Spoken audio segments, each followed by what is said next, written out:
pain assessment is, it's got a long way to go to be improved. How can we do something to actually evolve it and improve it? And that's what we've done over the last 10 years.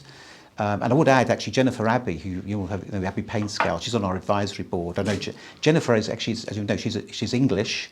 She's a 10-pound POM, so went out to Australia in the 1960s, and is one of our biggest supporters, because as she says, what we've done is we've actually evolved and transformed the core concept of the Abbey Pain Scale into something that's digital, and in her words, used at the point of care. You've got to do pain assessment at the point of care. If you don't do a point of care, it's actually irrelevant. By the time you've actually documented it and gone down and typed it all in, it's moved. So that was actually great for us in the early stages, because we got Jenny to sort of really help that journey.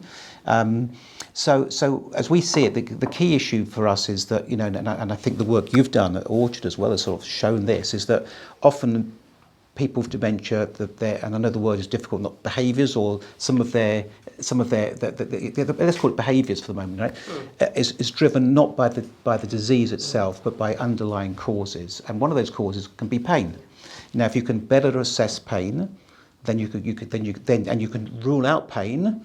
Then okay, it's something else. If you can rule in pain, then you can treat the pain first, and then if that changes the behaviour, and we've seen it many times, then you're on the right path. So, one of our groups in Australia called Ham and Care, one of the lead guys there just said, look, when you can't verbalise pain effectively or reliably, it's about the probability that you're in pain. There's no pain scale that's going to just be absolutely 100% effective all the time. But you want a good scale and a process that's going to give you the high probability that they're in pain or they're not in pain, and then you can take action. And that's really what we're about. And then giving that tool to carers in a simple and effective manner so you can actually treat better. And we've seen so many case studies of people saying behaviour's changed, they're now talking, they're now conversing, and we all know if we're in pain, we can get irritable, we can get angry, but typically you don't know it. So that journey's been a fantastic journey for us. We've got great scientists, and the technology is working, we think, really quite well. But we're still in the early part of our journey. We want to make this better and better, and want to make it better by working with aged care facilities and care homes to improve it. I'd like to get feedback from everyone else in terms of your experience. Yeah, no, definitely. I think, I think I've said on a number of occasions, very much like you've just said, if you rule out pain, which we've managed to do using the app, then we can look at actually, is the person hungry? Are they bored? Yeah. Are they thirsty? Have they got an infection? So we have been able to work through that process, and as a result drive down antipsychotic use, benzo use, things like that. And having that data to show to the multidisciplinary teams, GPs, etc., to say, who are sometimes very keen just to prescribe something to solve the problem. Yeah. We can work through all of those elements without having to give them another medication, and having that data available to say, here you go, has been really powerful, and they've had to sort of like stand up and go, actually, I think you're onto something here. Yeah, let's up the pain relief. Let's maybe give somebody regular pain relief before we start looking at antipsychotic use. So we have managed to do that on a number of occasions, and that's going to form part of our wider dementia strategy. We've sort of tested it, if you like, in a couple of areas, and we've seen it working. So that'll be the MDT approach, using all of that data will be rolled out across the group I agree. Yeah. In fact, that's a very good point. Having an objective measure and being able to show it to the GP when they arrive. That's what we found in Australia. Often the GP would arrive and say, the nurse or the carers would say, look, we think the person's in pain. The GP would say, I don't think so. I disagree. I'm the GP, I'm the doctor, I win.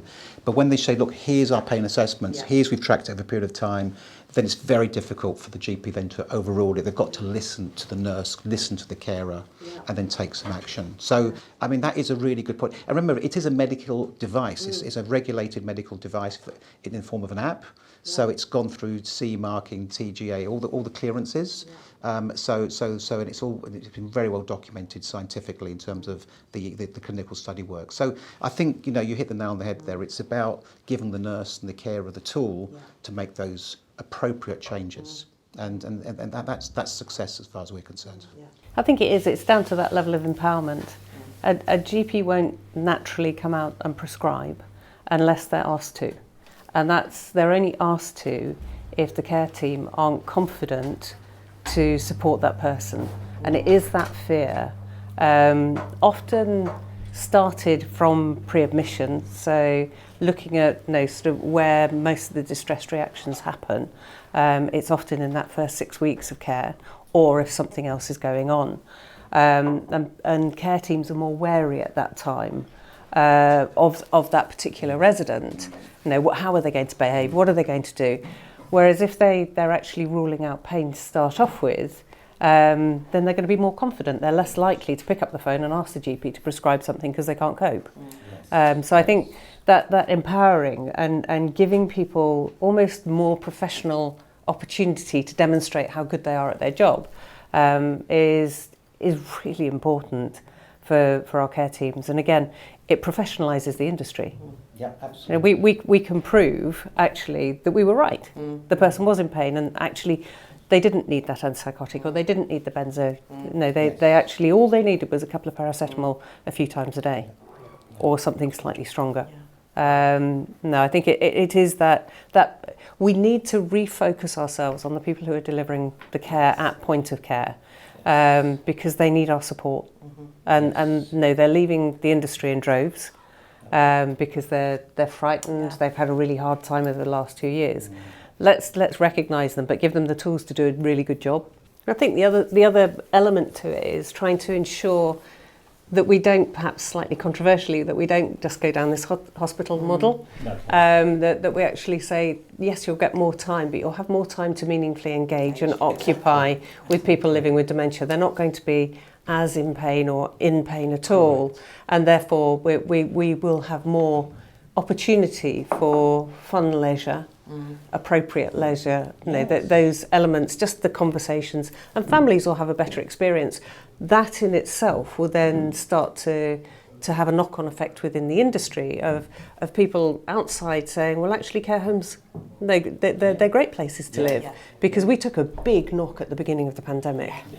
Massive knock, and I think it's that rebuilding confidence, rebuilding trust, rebuilding that ability for people to see actually coming into a care home is a good option. Because you're not going to be in pain, you're not going to be treated as an illness. So again, it's sort of it's that element of altering the perception of society of people living with dementia, because it's seeing them, isn't it? Seeing them as a person, not the dementia. So that they're not behaving in strange ways because actually we've managed their pain. And look, I think I would say my mother's in an aged care home, but in Athens, in Greece, I haven't seen her in 2 years, and actually the aged care homes are closed there. No visitors can come in. Still. We've had that for a long time. And they're still closed. But the thing that struck me is that she's 90. It was the last few years with my father, who passed away 2-3 years ago, was pretty miserable. She sees it as a new social environment. And so we Skype. We can Skype twice a week, and we keep in contact. And I'm trying to go and see her whenever I can. But she's in this new world, and she's happy in that world. And she's got social contacts. She's got friends. She's got people she talks to every day.